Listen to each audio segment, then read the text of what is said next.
कल रात को जो एक फैसला हुआ है, पाक चाहता है या चाहती है कि इलेक्शन ना हो। वो बिस्मिल्लाहिर्रहमानिर्रहीम। अस्सलाम वालेकुम नाज़रीन इकराम, मोहम्मद मीर साहब तकरीब में खिताब कर रहे हैं। पहले आप ये वीडियो देखिए, फिर इस पर डिटेल में बात करते हैं। ये है कि 8 फरवरी से पहले पहले कोई मुकम्मल तौर पे डिस्क्वालीफाई हो जाए।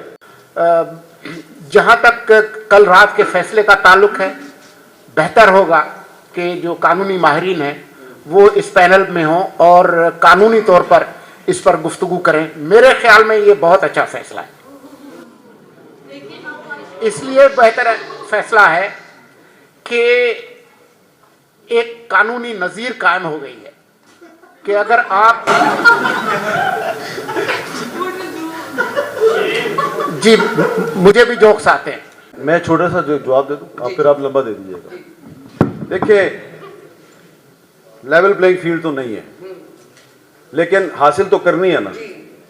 तो फौरी तौर पे क्या करना चाहिए, जिसको शिकायत है कि लेवल प्लेइंग फील्ड नहीं है, उसे ये करना चाहिए कि 8 फरवरी को उसने जिस किसी को भी वोट देना है, तो न सिर्फ 8 फरवरी को सुबह सुबह 8 बजे खुद निकले, बल्कि अपने साथ 10-10, 15-15 दोस्त यार फैमिली मेंबर्स हैं, उनको भी निकाले और बड़ी तादाद में जाके आप वोट डालें, जिसको भी वोट डालना है।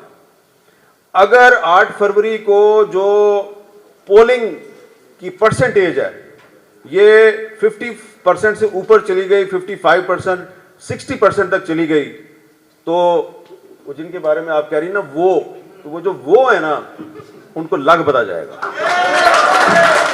देखिए, 2018 के और 2024 के हालात में काफ़ी फ़र्क हो गया है।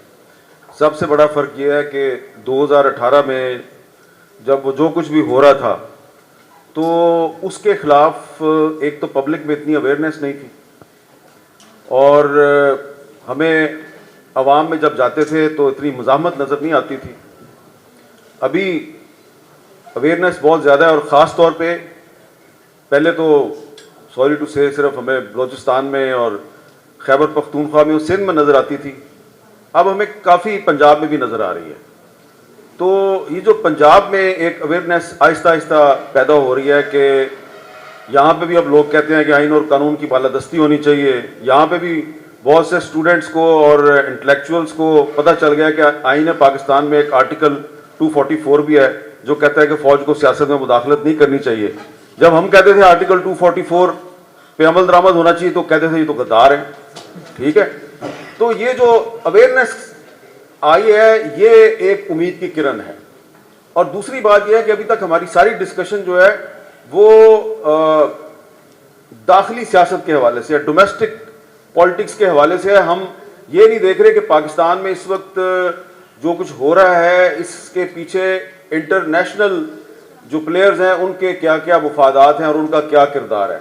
मुझे ये लगता है, क्योंकि मैंने पिछले 3-4 महीने में बहुत से लोगों के साथ इस पर मेरी गुफ्तगू हुई है, बहुत से लोग इंतज़ार में हैं कि वो इंतज़ार कर रहे हैं कि पाकिस्तान में ये हो जाए तो हम ये करेंगे, ये हो जाए तो हम ये करेंगे। मुझे ये लगता है कि 8 फरवरी को इलेक्शन हो जाएगा, और उसके बाद जब कुछ जो पावर्स हैं उनकी एक मनपसंद हुकूमत यहाँ पे आ जाएगी, तो उस हुकूमत को पुश किया जाएगा कि वो एक ताशकंद एग्रीमेंट करे।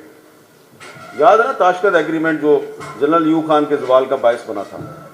वो ताशकंद एग्रीमेंट जो है, मुझे लगता है वो पाकिस्तान की पब्लिक उसको सपोर्ट नहीं करेगी, और उस ताशकंद एग्रीमेंट के खिलाफ तकरीबन तमाम पॉलिटिकल पार्टीज जो हैं, 1-2 के सिवा, वो मुत्तहिद हो जाएंगी, और वैसी ही तहरीक चलेगी अगर जैसी के 60s में अयूब खान के खिलाफ चली थी। वो एक डिक्टेटर के खिलाफ चली थी, इस मरतबा जो तहरीक है वो एक माइंड सेट के खिलाफ चलेगी, ये मुझे लगता है। ठीक है, उसकी वजह यह है कि जो behind the scene international players जो प्लानिंग कर रहे हैं, वो मुझे लगता है ये इम्प्लीमेंट करना पाकिस्तान में बहुत मुश्किल है। उसकी इम्प्लीमेंटेशन के लिए पाकिस्तान में मजबूत सियासी जमातें चाहिए।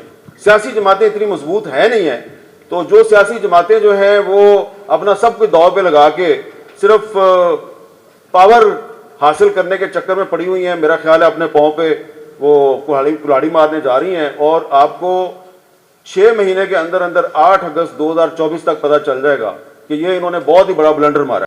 दिलावर खान साहब जो मुस्लिम लीग नून के उम्मीदवार थे, लेकिन जस्टिस साकिब निसार साहब ने 2018 में नून लीग से जब शेर का निशान छीन लिया तो वो आज़ाद हैसियत में इलेक्ट हो गए और अब वो किसी के डिसिप्लिन में नहीं है तब से।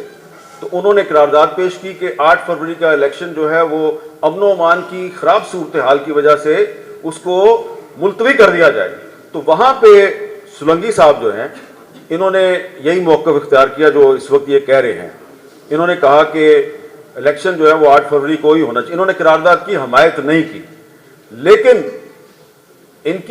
इनका मौक़िफ़ जो है वो अपनी जगह पे, लेकिन वो दिलावर साहब जो हैं वो नून लीग के वोटों से वो सेनेटर बने और बाद में जब यूसुफ रज़ा गिलानी साहब ने अपोजिशन लीडर बनना था सेनेट में तो वो गिलानी साहब के साथ चले गए, फिर गिलानी साहब को छोड़ के फिर वापस आ गए। आजकल कुछ पता नहीं किसके साथ हैं। और उसके अलावा जो उनके साथ लोग थे जिन्होंने के इलेक्शन को मुलतवी करने की करारदाद पास की, उनमें से किसी का ताल्लुक ना मुस्लिम लीग नून से था, ना पीपल्स पार्टी से था, ना पीटीआई से था।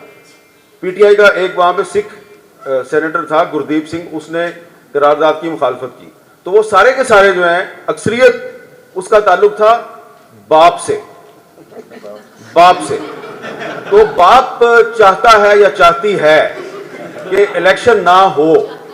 तो इस सूरत हाल में मैं सोलंकी साहब को दाद देता हूं कि बाप की मर्जी के खिलाफ उन्होंने एक मौका इख्तियार किया है और मेरी नेक तमन्नाएं और तमाम तर हमदर्दियां आपके साथ हैं। नाज़रीन इकराम, आपने वीडियो देखी। हामिद मीर साहब ने आने वाले इंतखाबात के मुताल्लिक इंतहाई और हैरत अंगेज किस्म के इंकशाफात किए कि 8 फरवरी को बेसिकली तहरीक इंसाफ के लोगों ने या तमाम जितने भी पाकिस्तानी अवाम है जिन्होंने वोट कास्ट करना है उन्होंने क्या करना है, बड़ी अहम हिकमत अमली बताई। और उन्होंने खास तौर पर इस बात पर जोर दिया कि तमाम लोग घरों से निकलें 8 फरवरी को और आकर अपना वोट लाजमी कास्ट करें ताकि दूसरे मुखालफीन जो हैं, जो भी सियासी मुखालफीन हैं, उनको खुलकर खेलने का मौका ना मिले।